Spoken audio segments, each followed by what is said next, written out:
বাদল শালা গায়ে দেখি কইছিস ইলিশ মশা ডেঙ্গু জ্বর ভয়ঙ্কর। এডিস মশার আস্তানা চালিয়ে দাও, পুড়িয়ে দাও। এডিস মশার আস্তানা ভেঙে দাও, গুড়িয়ে দাও। এডিস মশার বংশ করিয়ে দিব ধ্বংস। থাম থাম থাম, তোর স্লোগানে কি এডিস মশা মরবে? মরবে না মানে?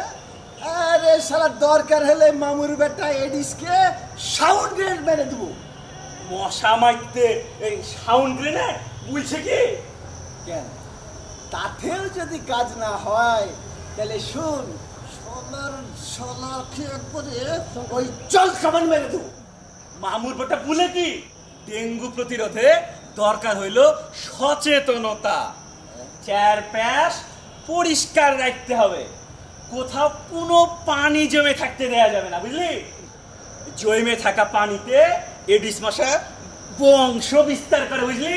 বংশের গোষ্ঠী খিলাই, দরকার হলে ওর বংশকে একবারে নির্বংশ করে দেবো। এই শালার ডেঙ্গুকে তাড়ানোর জন্য তরুণ সমাজ তাদের স্বপ্নের বাংলাদেশ গড়ার লাগে আবার সিনা টান করে মাঠে নেমে যাবে, এই শালাদেরকে তাড়াবে। এই এডিস মশা আছে, এই 10 শালাকে এডিস মশা, 10 শালাকে এডিস মশা, 10 শালাকে এডিস মশা, 10 শালাকে এডিস মশা, 10 শালাকে এডিস মশা, 10 শালাকে এডিস মশা, এডিস মশা, এডিস মশা। ডেঙ্গু প্রতিরোধে সচেতন হন। ডেঙ্গুর লক্ষণগুলো মিলে গেলে নিকটস্থ স্বাস্থ্যকেন্দ্রে যোগাযোগ করুন। জনস্বার্থে বাংলাদেশ বেতার।